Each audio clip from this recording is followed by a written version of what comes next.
গুনাহ করতে চাইব, নফস বলবে গুনাহ কর, আমার আত্মা বলবে না গুনাহ করব না।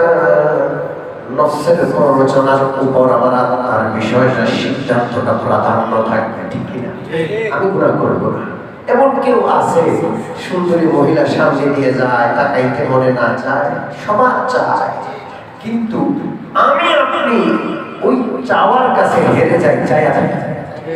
আর যারা আল্লাহওয়ালা তাদেরও নফস আছে, চায়, কিন্তু তারা সেই চাওয়াকে পরাজিত করে দমন করে চোখটা নিচু করে রাখে। আল্লাহ তাদেরকে পুরস্কার দেন, কি পুরস্কার? ঈমানের স্বাদ তারা লাভ করে। তাহাজ্জুদ পড়লে কি ফায়দা হবে স্বয়ং আল্লাহ নিজেই বলছেন, ইন্না নাশিআতাল লাইলি হিয়া আশাদ্দু ওয়াতাআন ওয়া আকওয়ামু কিলা। রাত্রি জাগরণ করে তাহাজ্জুদের নামাজ আদায় করা, এর প্রথম উপকারিতা হলো আশাদ্দু ওয়াতাআন, প্রবলভাবে নফসকে দলন করে, এর দ্বারা নফস দলিত হয়, রিপু কমজোর হয়ে যায়। কি কমজোর হয়? রিপু। মন চায় একটা বিষয় আছে, এই মনের চাওয়ার যে একটা শক্তি আছে, এই শক্তিটা কি হয়? কমজোর হয়। আর দ্বিতীয় ফায়দা, রাত্রি জাগরণ করে তাহাজ্জুদ পড়লে তখন আওয়াজ থাকে না, নীরবতা, নিশ্চিদ্র নিরাপত্তা, সারা পৃথিবীকে নিশ্চিত নিরাপত্তার চাদরে ঢেকে দেন কে?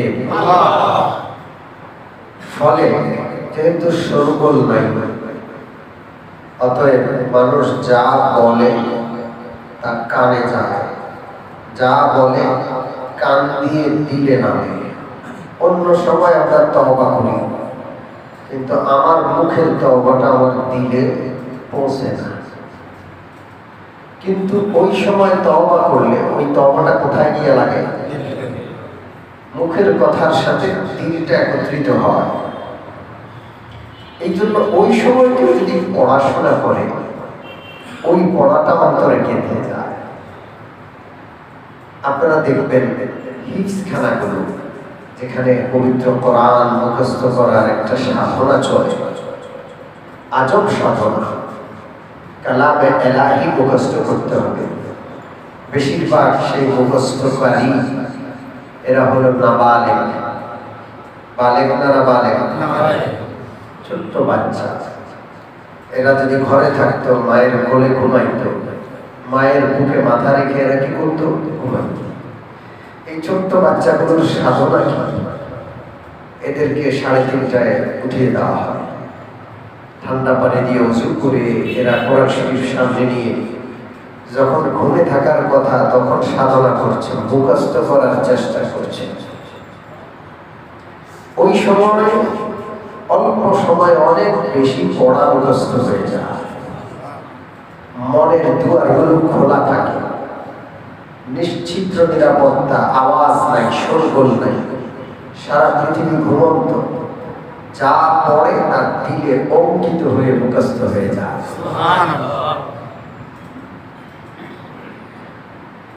সম্মানিত উপস্থিতি, মানুষের মধ্যে দুইটা জিনিস আছে, আমি গত সপ্তাহে বলেছি।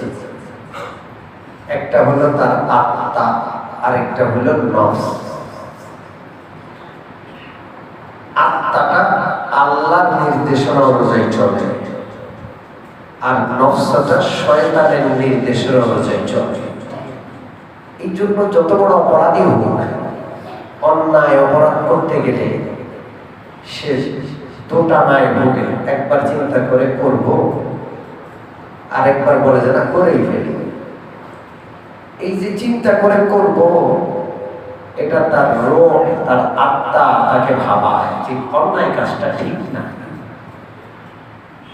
কিন্তু তাকে করার ওই অন্যায় কাজটা করতে প্ররোচিত করে এটা হলো তার নফস। সেখানে শয়তান কুমন্ত্রণা দেয়। কথা কি বুঝে আসছে? জোরে বলেন, বুঝে আসছে? আমার সাথে একটা ফেরেশতা আছে, একটা শয়তান আছে। আপনার সাথে একটা ফেরেশতা আছে, একটা শয়তান আছে। এটা হাদিস। আল্লাহ রাসূল বলেন প্রত্যেকের সাথে একটা শয়তান আছে, একটা ফেরেশতা আছে। এমন কোন ব্যক্তি নাই আল্লাহর পক্ষ থেকে যার সাথে ফেরেশতা দেওয়া হয় নাই। শয়তানের পক্ষ থেকে এক একটা শয়তান নিযুক্ত করা হয় নাই, এমন কোন মানুষ। সাহাবারা জিজ্ঞেস করলেন, ইয়া রাসূলুল্লাহ, আপনার সাথেও কি শয়তান আছে? নবীজি বললেন, হ্যাঁ, আমার সাথেও আছে, কিন্তু বেশ কম আছে। ওয়ালাকিন্নাল্লাহ আ'আনানি আলা যালিক। আমার সাথে শয়তান আছে, কিন্তু আমার সাথে আমি নবী, আল্লাহর খাস সাহায্য আছে। আমার উপর শয়তান প্রবল হতে পারে না। শয়তান আমার কাছে সবসময় পরাস্ত না। আল্লাহ ওয়ালাকিন্নাল্লাহ আ'আনানি আলা যালিক। আল্লাহ রাব্বুল আলামিন ওই শয়তানের বিপক্ষে আমাকে সাহায্য করেন। ফাআসলামু, ফলে শয়তানের যে কোনো কুমন্ত্রণা থেকে, শয়তানের যে কোনো আক্রমণ থেকে আমি নিরাপদ। সুবহানাল্লাহ। এটা তো রাসূলুল্লাহর বিষয়। আমি আপনি নিরাপদ নই।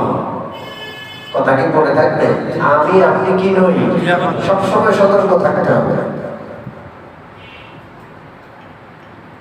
এই হাদিসের শেষ বাক্যের আরেকটা অর্থ আছে। আল্লাহ রাসূল বলেন, আমার সাথেও শয়তান আছে, ওয়ালাকিন্নাল্লাহ আ'আনানি আলা যালিক। কিন্তু আল্লাহ আমাকে খুব সাহায্য করেছেন। ফলে ফাআসলামা, একটা শয়তান পৃথিবীতে মুসলমান আছে, আমার সাথে থেকে ওই শয়তানটা আমার সোহবতে থাকতে থাকতে আল্লাহ সাহায্য, ওই শয়তানটা মুসলমান হয়ে গেছে। সুবহানাল্লাহ।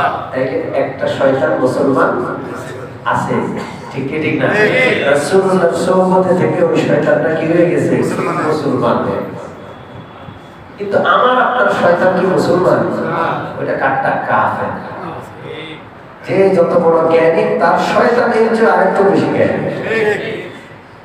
তাকে যেভাবে কুমন্ত্রণা দিয়ে পরাস্ত করবে, তাকে করতে পারে, অতটুকু শিক্ষা সে শিখে রেখেছে। এই জন্য আলেম সাহেবের সাথে যে শয়তানরা আছে, ও কিন্তু এর চেয়ে বড় আলেম, ঠিক কিনা? মুফতি সাহেবের সাথে যে শয়তান আছে, এই মুফতি সাহেবের চেয়ে বড় বড়। সাবধান থাকতে হবে। আমরা কেউ নিরাপদ না, আমাদের সাথে শয়তান নিযুক্ত আছে। আছে না? আছে। শয়তানকে পরাস্ত রাখতে হবে। শয়তানকে মারা যাবে না, কারণ আমি তাকে দেখি না, আমি তাকে মারবো কিভাবে? আমার অদেখা শত্রু, আমি তাকে মেরে ফেলতে পারবো না, কিন্তু তাকে কমজোর করতে হবে। কমজোর করার পদ্ধতি হলো ইন্না নাশিআতাল লাইল। অনেক পদ্ধতি আছে, এর মধ্যে গুরুত্বপূর্ণ একটা পদ্ধতি হলো রাত্রি জাগরত থেকে তাহাজ্জুদের নামাজ আদায় করলে আমার নফস এবং নফসের উপর ভর করা শয়তান উভয়টা কমজোর হয়ে আমার আত্মা শক্তিশালী হবে। তখন আমার আত্মায় আল্লাহ কর্তৃক আগত বিষয়টা প্রাধান্য পেয়ে শয়তান কর্তৃক প্ররোচনার বিষয়টা পরাস্ত থাকবে।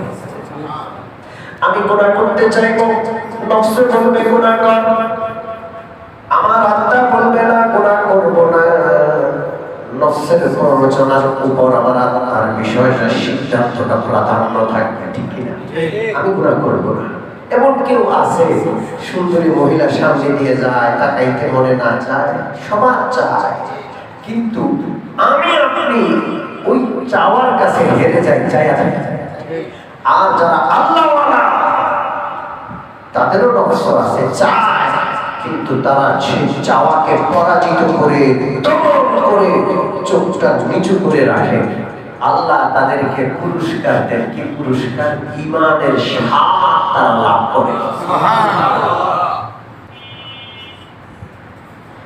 কোন বান্দা যদি আল্লাহর ভয়ে চোখের হেফাজত করে, আল্লাহ তাআলা তাকে ঈমানের স্বাদ দান করেন। কি স্বাদ? ঈমানের। জোরে বলেন কিসের স্বাদ? প্রত্যেকটা জিনিসের স্বাদ আছে। নামাজের একটা স্বাদ আছে, ইবাদতের স্বাদ আমরা পাই না। ইবাদতের স্বাদ আছে, সিজদার স্বাদ আছে, রুকুর স্বাদ আলাদা, কিরাতের স্বাদ আলাদা, দাঁড়ায় থাকে আল্লাহর কাছে বেশি লম্বা সময় দাঁড়ায় থাকার স্বাদ আলাদা, আল্লাহর দরবারে হাঁটু গেড়ে তাহিয়াতুস সুজুদে বসে থাকার স্বাদ আলাদা। প্রত্যেকটা ইবাদতের প্রত্যেকটা অংশের আলাদা আলাদা কি আছে? মজা আছে। আছে না? একটা আম, এটা বটুর ওই পাশে স্বাদ একরকম, আগার দিকে স্বাদ আরেক রকম। একটা আমই কিন্তু এটার পেটের এই পাশে এক রকমের স্বাদ, ওই পাশে আছে না? আমের দেখবেন যে বটুর পাশে মিষ্টি, আগার পাশে একটু কি টক টক, আছে না? একই আম, স্বাদ কিন্তু একই। রুকুর স্বাদ, সিজদার স্বাদ, দাঁড়ানোর স্বাদ, বসার স্বাদ, কিরাতের স্বাদ, প্রত্যেকটা অংশের স্বাদ ভিন্ন ভিন্ন। আমরা পাই না কেন? রুচি নষ্ট হয়ে গেছে।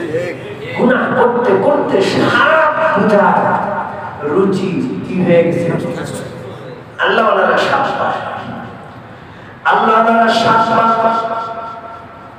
হযরত হাবিব জুজুর রাহমাতুল্লাহ আলাইহি বিমানে উঠছেন জেদ্দা বিমানবন্দরে, বিমানে উঠছেন, যাত্রীরা লাইন ধরে দাঁড়াইছে বিমানে ওঠার জন্য।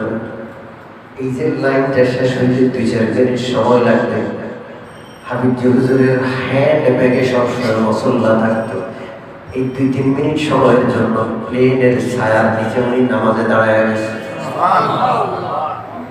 স্বাদ আছে না?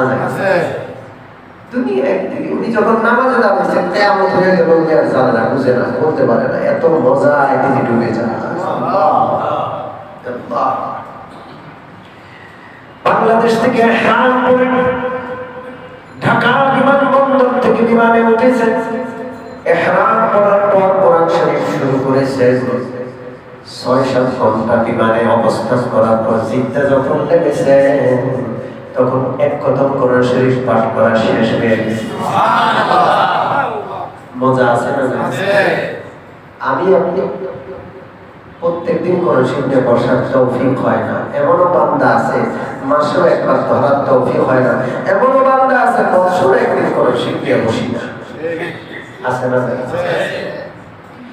আমি মুসলমান নফসের উপর প্রবল হয়ে আছে, নফসকে কমজোর করে আত্মাকে শক্তিশালী করার জন্য 5 ওয়াক্ত নামাজ পড়বো ইনশাআল্লাহ। পাশাপাশি 5 ওয়াক্ত নামাজের পর সবচেয়ে গুরুত্বপূর্ণ নামাজ হলো তাহাজ্জুদ। সবচেয়ে গুরুত্বপূর্ণ নামাজ কি? তাহাজ্জুদ। এটা পড়ে নফসকে দমন করতে হবে। এটা আমার ঔষধ, এটা আমার কি ঔষধ? তিতে ওষুধ খাইতে হয় না। আপনি যান ইনজেকশন দেওয়াকে মজা কথা কয় না, কষ্ট, সুই ফুরাইতে হয়, কি কষ্ট। নিজের চোখের সামনে সুই ফুরাইতেছে, তার মুখ খিচে বরদাস্ত করে, কি করে না? ভালো মানুষ, বড় মানুষ, তার কোনো একবারে চিৎকার করে উঠে পরে, কি করে না? আর ছোট্ট বাচ্চারা তো করে কান্নাই করে দেয়, কিন্তু সবাই মিলে তারা চেপে ধরে দেয়। কেন? এটা ওষুধ। এটা কি? তাহাজ্জুদের নামাজ আমার ওষুধ।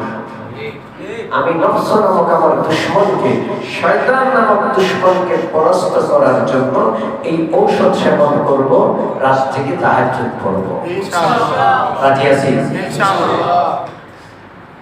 আমি মুসলমান, যেই বান্দা নিজের নফসকে দুর্বল করে ফেলে, সে সাধারণ মানুষ, আল্লাহ তাকে অসাধারণ বানায় দেন। কি বানায় দেন? সাধারণ মানুষটাকে আল্লাহ অসাধারণ বানায় দেন নিজের নফসকে দমন করে আত্মাকে শক্তিশালী করার বরকতে। পক্ষান্তরে অসাধারণ যোগ্য মানুষ, যোগ্যতা অসাধারণ, ব্যক্তিত্ব অসাধারণ, গুনাহ করতে করতে সে সাধারণের চেয়েও নিচে নেমে যায়। আছে না? আছে। জোরে বলেন। আছে। সাধারণের চেয়েও নিচে নেমে যায়। অনেক যোগ্য কিন্তু কোনো কাজের না, সে দুর্নীতি করে। ঠিক কি ঠিক না? খারাপ মানুষ, খারাপ মানে গুনাহগার মানে গুনাহে মুসলমানি নফসের অনুগত মানে শেষ। এই জন্য আমার নফসকে আমি কি করব? জোরে বলেন, দুর্বল করব ইনশাআল্লাহ। জোরে বলেন ইনশাআল্লাহ। সাহাবার নফসকে দুর্বল করছেন। এই জন্য সাহাবাদের অতি সাধারণ মানুষ অসাধারণ ছিল, অসাধারণ। আমি মুসলমান দুই একটা ঘটনা সাহাবীদের আমি শোনাবো। উম্মুল মুমিনিন উম্মে হাবিবা রাদিয়াল্লাহু আনহা, আমার নবীজির প্রিয়তমা স্ত্রী, আমাদের মা উম্মে হাবিবা আবু সুফিয়ানের মেয়ে। আর মেয়ে আবু সুফিয়ান কে জানেন? রাদিয়াল্লাহু আনহু। তিনি ছিলেন আবু জেহেলের পরে মক্কার কাফেরদের সবচেয়ে বড় নেতা। আবু জেহেল একটা যুদ্ধ করতে পারছে নবীজির সাথে। কয়টা? বদর। সে বদরে আবু জেহেল কুফুকা শেষ। আবু জেহেল মরে গেছে বদরে শেষ। কিন্তু আবু সুফিয়ান নবীর বিরুদ্ধে ওয়াহদের যুদ্ধ করছে, দান শহীদ হয়েছে, মাথার ভিতরে কড়া ঢুকে গেছে আমার নবী। আবু সুফিয়ান খন্দকের যুদ্ধ করেছে। আবু সুফিয়ান গোটা জীবন নবীর বিপক্ষে, ইসলামের বিপক্ষে ষড়যন্ত্র করেছে। সে আবু সুফিয়ানের কন্যা উম্মে হাবিবা আল্লাহ রাসূলের কালেমা পড়ে মুসলমান হয়ে যায়। সুবহানাল্লাহ। দ্বীনের মেহনত, ইসলামের দাওয়াতি মেহনত যখন পুরো দমে চলে, কোথায় কোথায় গিয়ে আঘাত করবে কেউ বুঝবেও না। কথা বলছেন? আমরা মেহনত ছেড়ে দিছি, এই জন্য আমাদের ঘরে নাস্তিক পয়দা হয়। ঠিক কিনা? আমার উত্তরের এক মুসলিম ব্যবসায়ী, তার ছেলেটা নাস্তিক হয়ে গেছে, কোরআন বিশ্বাস করে না। একটা সময় নামাজ পড়তো, মা বাপরে নামাজের জন্য ভোর রাত্রে জাগাইতো। সে এখন নোয়াখালী বিজ্ঞান ও প্রযুক্তি বিশ্ববিদ্যালয়ে পড়ে। সেখানে গিয়ে বিজ্ঞানী হয়ে গেছে, বিজ্ঞান প্রযুক্তি বিশ্ববিদ্যালয়। এখন সে আল্লাহকে মানে না, নবীকে মানে না, কোরআন মানে না। এরকম বিজ্ঞানের দরকার আছে? জোরে বলেন আছে না? এরকম বিজ্ঞানের দরকার নেই, এরকম শিক্ষার দরকার নাই। যেই শিক্ষা পড়তে গিয়া, শিখতে গিয়া আমার আপনার সন্তান, আমার আপনার ভবিষ্যৎ প্রজন্ম নাস্তিক হবে, ওগুলো যেটা ঝাঁটাপাড়া করে এই দেশ থেকে তাড়ানো দরকার। দ্বীনের মেহনত নাই, নাস্তিকতা আমার আপনার পাঁচ ওয়াক্ত নামাজি টুপিওয়ালা দাড়িওয়ালা ঘরে ঢুকে গেছে। দ্বীনের মেহনত যদি থাকে, নাস্তিকের ঘরে, বেঈমানের ঘরে, ইহুদির ঘরে, নেতানিয়ার ঘরে মুসলমান পয়দা হবে ইনশাআল্লাহ। হযরত উম্মে হাবিবা আবু সুফিয়ানের কন্যা উম্মে হাবিবা মুসলমান হয়ে গেছে। উম্মে হাবিবার স্বামী উবাইদুল্লাহ ইবনে জাহাশ মুসলমান হয়ে গেছে। মক্কায় চরম নির্যাতন। রাসূলুল্লাহ সাল্লাল্লাহু আলাইহি ওয়াসাল্লামের অনুমতিক্রমে মক্কা থেকে হিজরত করে তারা হাবশায় চলে যায়। প্রথম হিজরত মদিনায় নয়, সাহাবারা প্রথম হিজরত নবীর আগে নাজ্জাশী বাদশার দেশ হাবশায় করেছেন। কোথায়? হাবশা। কিন্তু আজব দৃশ্য, হযরত উম্মে হাবিবা রাদিয়াল্লাহু তাআলা আনহা এক রাত্রে স্বপ্নে দেখলেন তার স্বামী উবাইদুল্লাহ ইবনে জাহাশের চেহারা বিকৃত হয়ে গেছে। স্বপ্নে দেখলেন কি হয়ে গেছে? জোরে বলেন। চেহারা বিকৃত হয়ে গেছে। ঘুম থেকে জাগলেন, মনটা বড় খারাপ। কি দেখলাম? আমার স্বামীর চেহারা বিকৃত হয়ে গেছে। এখনো স্বামীকে বলে নাই, স্বপ্ন সত্য পরিণত হয়ে গেছে। এর আগে স্বামী উবাইদুল্লাহ ইবনে জাহাশ এসে বলে, উম্মে হাবিবা আমি খ্রিস্টান হয়ে গেছি। নাউজুবিল্লাহ। বলে যে কেন? আমি ধর্মগুলো নিয়ে গবেষণা করছি, গবেষণার যোগ্যতা থাকা লাগবে তো। কথা বুঝেন? উল্টা পাল্টা গবেষণা করলে তো এই গবেষণা তারে গোমরাহ করবে, ঠিক কিনা? আমি ধর্মগুলো নিয়ে গবেষণা করছি, আমার কাছে মনে হয়েছে যে খ্রিস্টান ধর্মটাই সবচেয়ে ভালো।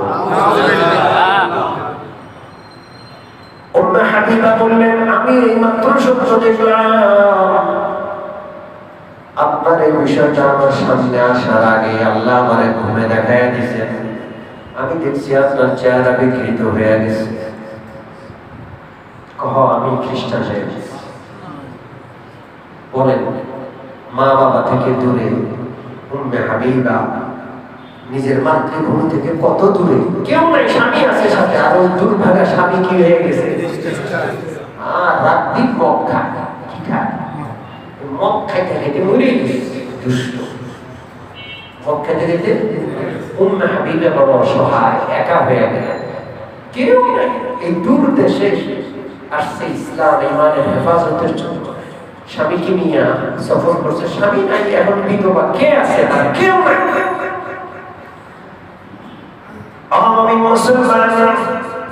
আল্লাহ রাব্বুল আলামিনের সাথে যখন কারো সম্পর্ক হয় তখন আল্লাহ তার সঙ্গী হয়ে যান। উম্মে হাবিবার কেউ নাই, কিন্তু উম্মে হাবিবার কে আছে? আল্লাহ। রাত দিন শুধু কাঁদেন, আল্লাহ আমি সব কিছু ছেড়ে, মা বাবা, আত্মীয় স্বজন, পাড়া প্রতিবেশী, বন্ধু বান্ধব, নিজের মাতৃভূমি ছেড়ে এই দেশে আসছি শুধুমাত্র আমার ইমানের হেফাজতের জন্য। মালিক আমি তো একজন অসহায় নারী, আমার স্বামী নাই, আমি একা একা কোথায় যাব, কার সাথে থাকবো, কার কাছে যাবো? আমি বড় অসহায়, খুব কান্নাকাটি করে লাগছে। দোয়া করে অসহায়ের সঙ্গীকে أَمَّنْ يُجِيبُ الْمُضْطَرَّ إِذَا دَعَاهُ وَيَكْشِفُ السُّوءَ وَيَجْعَلُكُمْ خُلَفَاءَ الْأَرْضِ। অসহায় যখন আল্লাহকে ডাকে তখন আল্লাহ যদি সাড়া না দেন, ডাকে কে সাড়া দেবে? আল্লাহ বলছেন কে সাড়া দেয় অসহায়ের ডাকে? আমরা বলি আল্লাহ সাড়া দেয়। জোরে বলেন কে সাড়া দেয়? এবং অসহায়ের সমস্ত সংকট দূর করে তার পাশে দাঁড়ান। কে দাঁড়ান? আল্লাহ। আল্লাহুম্মা আল্লাহ, আল্লাহ ছাড়া কোনো ইলাহ নাই, একমাত্র ইলাহ কে? আল্লাহ। উম্মে হাবিবা গভীর রাতে উঠে তাহাজ্জুদে আল্লাহর কাছে কাঁদে, আল্লাহ কেউ দুনিয়াতে নাই, আমি কাঁদলে চিৎকার করলে এই রাতে কেউ শুনবে না। মালিক আমি অসহায় নারী, আমার স্বামী শেষ হয়ে গেছে, আমার কেউ নাই, আপনি আমার সাহায্য করেন। এক রাতে তাহাজ্জুদে খুব দোয়া করে কেঁদে কেটে ঘুমাইছেনি, হঠাৎ করে স্বপ্নে দেখে কে জানি তাকে ডাকে, ইয়া উম্মাল মুমিনিন, ও মুমিনদের মা। সুবহানাল্লাহ। কে জানি তাকে ডাকতেছে। চিন্তা করেন, একটা স্বামী মারা গেছে, আরেকটা স্বামী হয়তো হবে, কিন্তু সেই স্বামী যে নবী মুহাম্মদুর রাসূলুল্লাহ হবেন, চিন্তা করা যায়? কোথায় মুহাম্মদুর রাসূলুল্লাহ, কোথায় উম্মে হাবিবা? এটা কিভাবে সম্ভব যে মুহাম্মদুর রাসূলুল্লাহ তার স্বামী হবে? কিভাবে সম্ভব? উম্মে হাবিবা রাদিয়াল্লাহু আনহা এই স্বপ্নতে গেছেন রাতের বেলায়। সকালবেলায় তার ঘরের দরজা নক হয়, ঘরের দরজা নক করে কে জানি, মনে মনে ভয়, স্বামী নাই, একা একা থাকি, কে আসছে? ঘরের দরজা খুলে দেখে রাজকীয় পোশাকে এক বান্দি, রাজকীয় পোশাকে এক বান্দি, এক দাসী পরিচয় দিল যে আমি এই দেশের বাদশাহ নাজ্জাশী বাদশার সবচেয়ে খাস দাসী, আমার নাম আব্রাহা, খুব রাজা আমাকে আপনার কাছে পাঠাইছে, আপনাকে রাজা সালাম বলছেন। এবং রাজা বলেছেন, রাজা আপনি অসহায় হয়ে গেছেন, আপনার স্বামী নাই। রাজা নিজ উদ্যোগে মুহাম্মদুর রাসূলুল্লাহর সাথে আপনার শাদীর ব্যবস্থা করবেন আগামীকাল। আপনি আপনার পক্ষ থেকে কাউকে অভিভাবক বানাইয়া আপনি রাজার দরবারে অভিভাবক পাঠাবেন। রাজা নিজে রাজ দরবারে আপনার সাথে রাজকীয় আয়োজনে মুহাম্মদুর রাসূলুল্লাহর বিবাহের ব্যবস্থা করবে। এই অসহায় উম্মে হাবিবার বিবাহ হচ্ছে রাজকীয় আয়োজনে। চিন্তা করা যায়, রাজ দরবারে রাজকীয় আয়োজনে রাজার প্রস্তাবে রাজস্ব উদ্যোগে উম্মে হাবিবার মতো অসহায়, যার কথা শোনার কেউ নাই, যার পাশে দাঁড়ানোর কেউ নাই, তার বিবাহের ব্যবস্থা কে করলেন?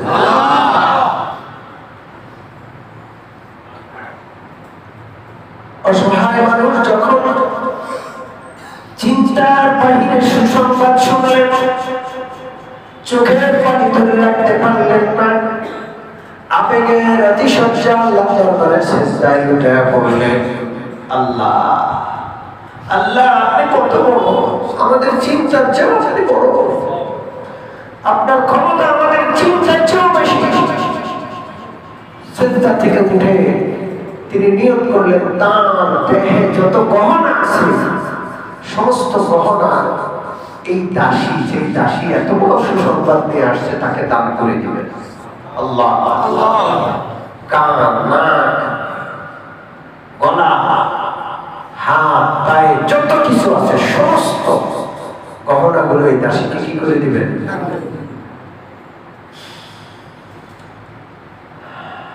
পরদিন হযরত উম্মে হাবিবা রাদিয়াল্লাহু আনহা একজনকে তার অভিভাবক বানিয়ে রাজদরবারে পাঠিয়ে দিলেন।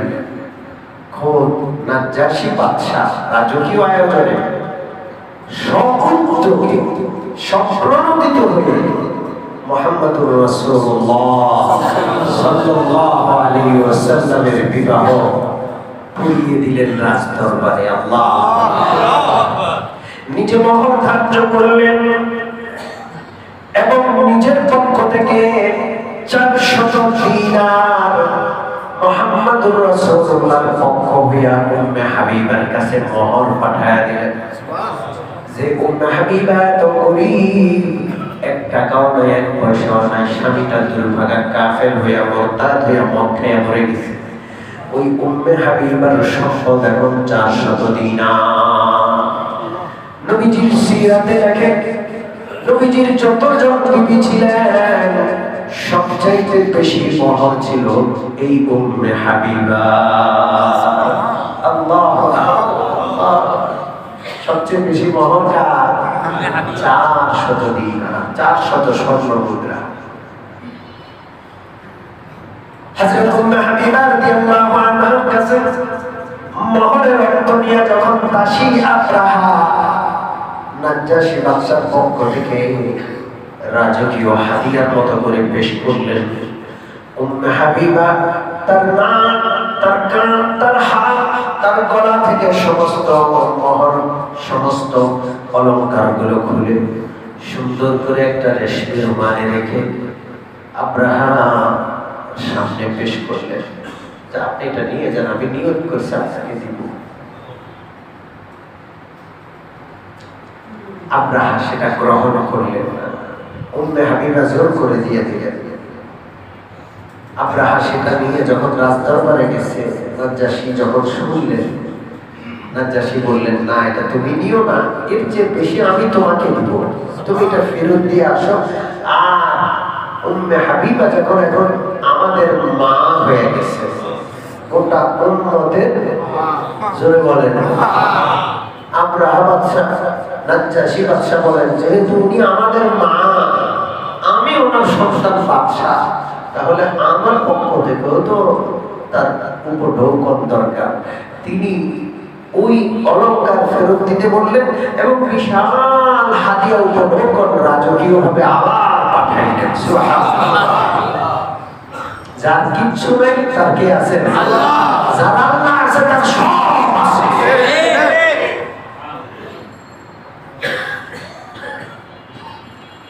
বিবাহ শাদী হয়ে যাওয়ার পর নাজ্জাশী বাদশা উদ্যোগ নিলেন আল্লাহ রাসূলের স্ত্রীকে সসম্মানে তার কাছে পৌঁছানোর ব্যবস্থা করলেন।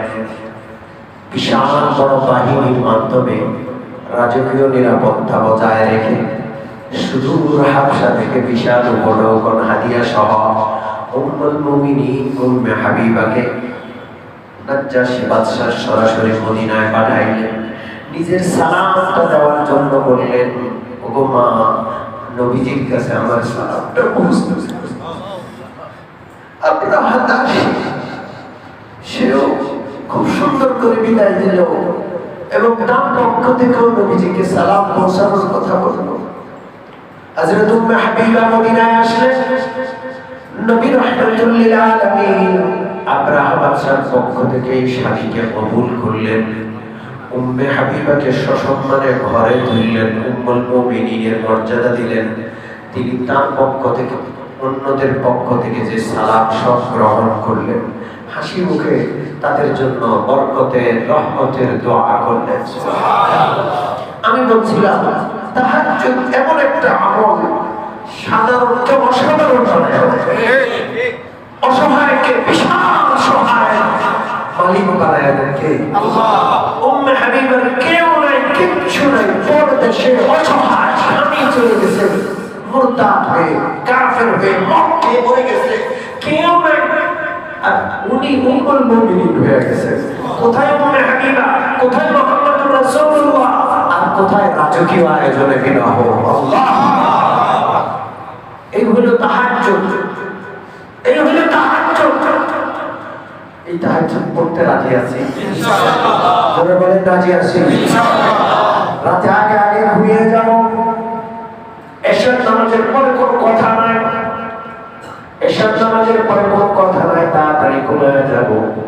শেষ রাতে উঠে আল্লাহর কাছে কাঁদবো যে আল্লাহ, যত আপনার ওলি নবী ওলিরা তাহাজ্জুদ করেছে, তাদের অনুকরণে আমিও রাত জাগলাম, আমিও তাহাজ্জুদ করছি। আল্লাহ, আমার তাহাজ্জুদ তাদের মতো না, কিন্তু আপনি আমাকে প্রতিদান দিয়ে দেন, আপনি আমাকে তাদের মতো বরকত দেন, রহমত দেন। চাইতে পারবো না ইনশাআল্লাহ। আপনাকে অসাধারণ বানায়, ঘরের মধ্যে তাহাজ্জুদের পরিবেশ তৈরি করে, নিজে উঠবেন, স্ত্রীকে উঠাবেন, একা একা উঠলে ঘুম থাকে, আরেকজনকে নিয়ে উঠে, আপনার ঘুমের আসর কেটে যাবে, একটা আনন্দ ঘন পরিবেশ বিরাজ করবে। রাজি আছেন ইনশাআল্লাহ? রাজি আছেন ইনশাআল্লাহ? আজকের ঘটনাটা আপনি আপনার ওয়াইফকে শোনাবেন, ঘরের মেয়েটাকে বসায় শোনাবেন, শোনাবেন ইনশাআল্লাহ। জোরে বলেন ইনশাআল্লাহ। তার যাতে পরিবেশ ঘরে বলে দেবেন, এই ঘরে টিভি চলবে না, এই ঘরে আসার পরে কেউ যেন মোবাইল হাতে না নেয়, ডিভাইস ধরে আসার পরে ঘুমায় যান ইনশাআল্লাহ। 3টার দিকে দেখবেন ঘুম পুরে নিজে নিজেই চোখ খুলে গেছে। একটু 2 রাকাত নামাজ পড়েন, আল্লাহর কাছে চান, আমাদের কত প্রয়োজন, প্রয়োজনের শেষ নাই। আর আমরা মনে করে রাখছি টাকা আসলেই সব শেষ, সব সমাধান, এরকম মনে করে রাখছি কি রাখছি? জোরে বলে যাদের কাছে টাকা আছে তাদের আর সমস্যা নাই, জোরে বলে যাদের অনেক টাকা নেই তাদের কোনো সমস্যা নেই, নাকি আরো বেশি সমস্যা? ঠিক না? মনে করি যে ক্ষমতা এসে গেলে কোনো সমস্যা নেই, যারা ক্ষমতায় আছে ওদের সমস্যা অনেক বেশি, অনেক বেশি। শুধু একটা ঘটনা বলে আলোচনা শেষ করবো। এক ব্যক্তি খলিফা হারুন আর-রশিদের কাছে আসলেন একটু সাহায্য চাওয়ার জন্য। বহু দূর থেকে সফর করে আসছেন খলিফা, আল্লাহ ওয়ালা, বড় দানশীল, নিজের কত প্রয়োজন, কিভাবে খলিফার সাথে দেখা করবেন, কোন কথাটা আগে বলবেন, কিভাবে বলবেন, কত কিছু কল্পনা করে রাখছে, পরিকল্পনা ঠিক করে রাখছে। প্রথমে খলিফার প্রশংসা করবে, এরপরে খলিফা যখন একটু খুশি হবে সুন্দর করে নিজের প্রয়োজনটাকে খুব সুন্দর করে পেশ করবে। খলিফা যেন প্রয়োজনটা পূরণ করে। খলিফা যদি প্রয়োজন পূরণ করে মনে মনে পরিকল্পনা, শেষে আবার খলিফাকে খুব সুন্দর ভাষায় কবিতা আকারে ধন্যবাদ জ্ঞাপন করবে। কি জ্ঞাপন করবে? ধন্যবাদ। সব সাজায় গোছায় আসছে। খলিফার মসজিদে, বঙ্গভবনের মসজিদে, গণভবনের মসজিদে এসে নামাজ আদায় করছে। নামাজের পর খলিফা দরবারে বসবে, খলিফার কাছে যাবে। নামাজের পর অপেক্ষা করছে ওই আল্লাহর বান্দা। তাকায়া দেখে মসজিদে নামাজের কাতারে মুসল্লায় বসে খলিফা কার কাছে যেন হাত তুলে খুব কান্নাকাটি করে। ভিখারির মতো খলিফা কাঁদছে, কার কাছে জানি কি চায়। খলিফা ভিখারির মতো কাঁদছে। কিন্তু সব বের হয়ে গেল, খলিফা বের হয় না। কাছে এসে দেখি খলিফা জারজার হয়ে কাঁদছে। আগের যুগের রাজা বাদশারা কাঁদছে, এখনকার মতো নেতা পাতি নেতারাও দুষ্ট আর শয়তান। দুই চারজন ভালো আছে, কিন্তু এদের সংখ্যা খুব নগণ্য। পাঁচ ওয়াক্ত নামাজ পড়ে এরকমের সংখ্যা আপনি খুব কম পাবেন। ঠিক কি ঠিক না? সম্মানিত উপস্থিতি, একটু কাছে আসে দেখে যে একেবারে চোখের পানি নাকের পানি এক করে হাত তুলে একেবারে অসহায় মতো কাঁদছে। লোকটা মনে মনে চিন্তা করলো, সর্বনাশ, আমি তো মনে করছি খলিফার কোনো অভাব নাই, খলিফার কোনো সমস্যা নাই, এত বিশাল সাম্রাজ্যের অধিপতি। বলা হতো খলিফা হারুনুর রশিদের রাজত্ব এত বিশাল, এই রাজত্বের সূর্য ডুবে না, সূর্য ডুবে না। এক এলাকায় ডুবলেও অনেক এলাকায় সূর্য উঠে। মানে এত বিশাল দুনিয়ার অংশ কার রাজত্বাধীন? খলিফা হারুনুর রশিদ। অনেকগুলো মহাদেশ একচ্ছত্র বাদশা। কথা কি বুঝতেছে?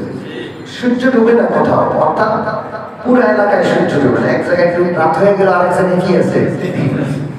এত বিশাল সাম্রাজ্যের মালিক হইয়া উনি যার দরবারে যার যার হইয়া কাঁদে, আমার চেয়েও বেশি কাঁদে, তাহলে অভাব আমার চেয়েও আমার চেয়ে বেশি কাঁদে, তাহলে সমস্যা আমার চেয়েও বেশি। যার এত অভাব আমার চেয়েও বেশি আল্লাহর দরবারে কাঁদে, তার কাছে আমি আর কি চাই? বলতে তো আমার চেয়েও বেশি অভাবী।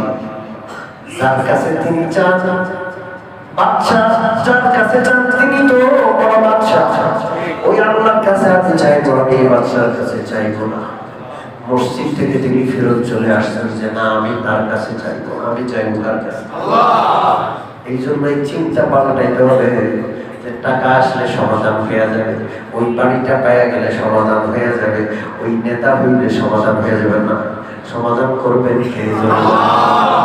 আর সমাধান লাভ করার সবচেয়ে বড় চাবিকাঠি ফরজ নামাজের পর তাহাজ্জুদ। ফরজ নামাজের পর আপনি কল্পনা করতে পারবেন না, অসাধারণ দিবেন আল্লাহ। আপনি খুব সাধারণ, আপনাকে অসাধারণ বানায় দিবে তাহাজ্জুদ। রাজি আছি ইনশাআল্লাহ?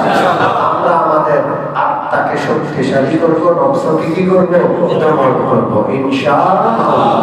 আরো কত আলোচনা আছে ইনশাআল্লাহ, এক এক করে করবো আমি ইনশাআল্লাহ। আল্লাহ তাআলা আমাদের সকলকে তাহাজ্জুদ পড়ার তৌফিক দান করুন। সম্মানিত